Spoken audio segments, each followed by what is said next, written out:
श्री वारा पुराण 32वां अध्याय त्रयोदशी तिथि एवं धर्म की उत्पत्ति का वर्णन। महातपा जी कहते, राजन, धर्म बड़े आदर के पात्र हैं। नरेंद्र उनकी उत्पत्ति, महिमा और तिथि का प्रसंग कहता हूँ, सुनो। जिन्हें परब्रह्म परमात्मा कहते हैं तथा जिन शुद्ध स्वरूप प्रभु की सत्ता सदा बनी रहती है, पहले केवल वे ही थे। उनके मन में प्रजाओं की रचना करने का विचार उत्पन्न हुआ। फिर उन प्रजाओं की रक्षा का उपाय सोचने लगे। वे इस चिंता में लगे ही थे कि इतने में उनके दक्षिण अंग से एक पुरुष प्रकट हो गया। उसके कानों में श्वेत कुंडल, गले में श्वेत माला थी और वह श्वेत रंग का अनुलेपन लगाए हुए था। उसके 4 पैर थे और उसकी आकृति बैल की थी। फिर उस पुरुष को देखकर परम प्रभु ने कहा, साधो, तुम इन प्रजाओं की रक्षा करो। मेरे द्वारा इस जगत में प्रधान बना दिए जाते हो। भगवान नारायण की आज्ञा से वह पुरुष वैसा ही हो गया। सतयुग में उसके सत्य, शौच, तप और दान ये 4 पैर थे। त्रेता में 3 तथा द्वापर में 2, कलयुग में वह दान रूपी 1 पैर से ही प्रजाओं का पालन करने लगा। ब्राह्मणों के लिए उसने अध्ययन, अध्यापन एवं यजन, याजन आदि 6 रूप बनाए। शत्रुओं के लिए दान, यजन एवं अध्ययन इन 3 रूपों से, वैश्यों के लिए 2 रूपों से तथा शूद्रों के लिए केवल 1 सेवा रूप से ही संपन्न होकर वह सर्वत्र विराजने लगा। यह शक्तिशाली पुरुष संपूर्ण द्वीपों एवं तलातलों में व्याप्त हो गया। प्रकारांतर से द्रव्य, गुण, क्रिया और जाति ये 4 इसके पैर कहे गए हैं। वेद में कहा गया है, संहिता, पद और कर्म ये 3 उसके सींग है। आदि और अंत में स्थान पाए हुए 2 सिरों से यह शोभा पाता है। उसके 7 हाथ है। उदात, अनुदात और स्वरित, इन 3 स्वरों से वह सदा बद्ध रहता है। इस प्रकार से वह धर्म व्यवस्थित हुआ। राजन, कुछ समय के बाद उस धर्म को विचित्र कम करने वाले चंद्रमा के कारण महान दुख हुआ। बृहस्पति चंद्रमा के भाई हैं। चंद्रमा के मन में बृहस्पति की स्त्री तारा को ग्रहण करने की इच्छा जग उठी। इस निंदित कर्म से धर्म का मन उद्विग्न हो गया। अतः वह वहां से चला गया और एक गहन वन में पहुंचकर वहीं रहने लगा। धर्म के वन में चले जाने पर संपूर्ण देवता और दानवों के सैनिक धर्महीन हो गए। फिर देवता दानवों को मारने के लिए घूमने लगे और वैसे ही दानवों का भी देवताओं के घर पर चक्कर लगाना आरंभ हो गया। राजा, उस समय धर्म के न रहने पर सभी मर्यादाएं छिन्न भिन्न हो गई। महाभाग चंद्रमा के दोष से देवता और दानव सभी परस्पर द्वेष के भाजन बन गए। उन्होंने अनेक प्रकार के आयुधों के हाथ में ले लिया और वे परस्पर युद्ध करने लगे। उस संग्राम का कारण केवल स्त्री थी। नारद जी बड़े विनोदी हैं। दानवों के साथ लड़ते हुए क्रोधी देवताओं को देखकर वे तुरंत अपने पिता ब्रह्मा जी के पास गए और इसकी सूचना दी। ब्रह्मा जी संपूर्ण प्राणियों के पिता माँ हैं, अतः हंस पे आरूढ़ हो युद्ध स्थली में जाकर उन्होंने सबको मना किया। फिर उन्होंने उनसे पूछा, इस समय तुम लोगों का यह युद्ध किस लिए हो रहा है?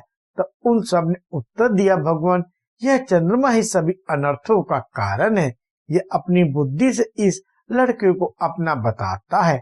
इस दूषित काम से दुखी होने के कारण धर्म ज्ञान वन में जाकर निवास कर रहे हैं। तब ब्रह्मा जी ने उसी क्षण देवताओं और दानवों को साथ लिया तथा वन की ओर चल पड़े। वहां जाके देखा कि धर्म ऋषभ का वेश बनाकर 4 पैरों से विराजमान है। चंद्रमा के समान सफेद उनके सींग हैं और वे इधर उधर विचर रहे हैं। फिर ब्रह्मा जी ने उपस्थित देवताओं से कहा। ब्रह्मा जी बोले, देवताओं, यह मेरा प्रथम पुत्र है। इस महामुनि को लोग धर्म कहते हैं।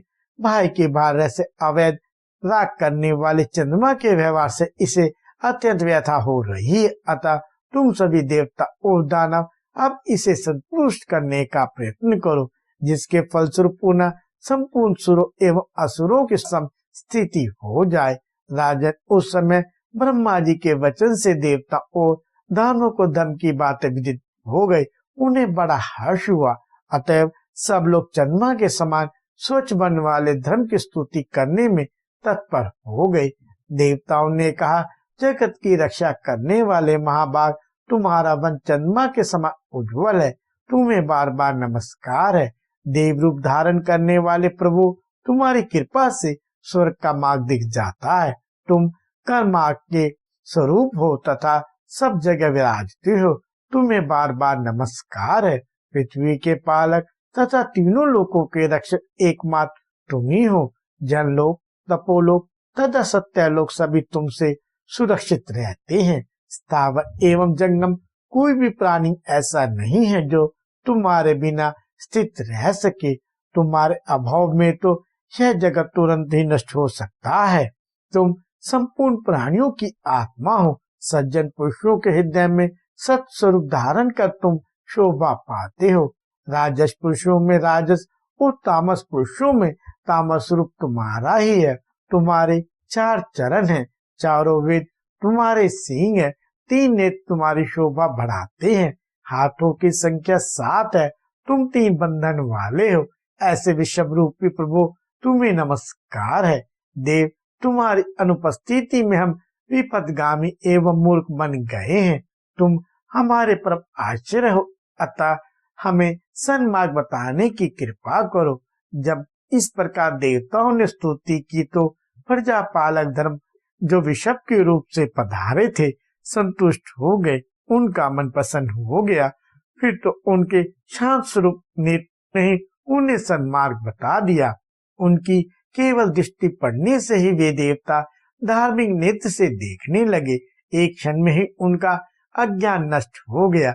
वे सम्यक प्रकार से सधर्म संपन्न हो गए।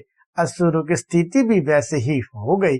तब ब्रह्मा जी ने धर्म से कहा, धर्म, आज से तुम्हारे लिए त्रयोदशी तिथि निश्चित कर देता हूँ। जो पुरुष इस तिथि के दिन उपवास करके तुम्हारी पूजा करेगा, वह पापी होने पर भी पाप मुक्त हो जाएगा। धर्म, तुम में प्रभुत सामर्थ्य है। तुम इस अरण्य में बहुत समय तक निवास कर चुके हो, इसलिए यह वन धर्मारण्य नाम से विख्यात होगा। प्रभु, 4, 3, 2 और 1 चरण से युक्त होकर तुम त्रेता आदि युग में जिस प्रकार लक्षित होते हो, उसी प्रकार पृथ्वी और आकाश में रहकर विश्व को अपना घर मानते हुए उसकी रक्षा करो। राजन, इतनी बातें कहकर लोक पितामह ब्रह्मा जी देवताओं और दानवों के देखते देखते अंतर्ध्यान हो गए। देवताओं का शोक दूर हो गया। वे विषभ का वेश धारण करने वाले धर्म के साथ अपने लोक को चले गए। जो पुरुष त्रयोदशी के दिन श्राद्ध करते समय धर्म की उत्पत्ति का यह प्रसंग पितरों को सुनाएगा एवं भक्ति के साथ दूध से तर्पण करेगा, वह स्वर्ग में जाकर देवताओं के साथ सुख पूर्वक निवास करने का अधिकारी होगा।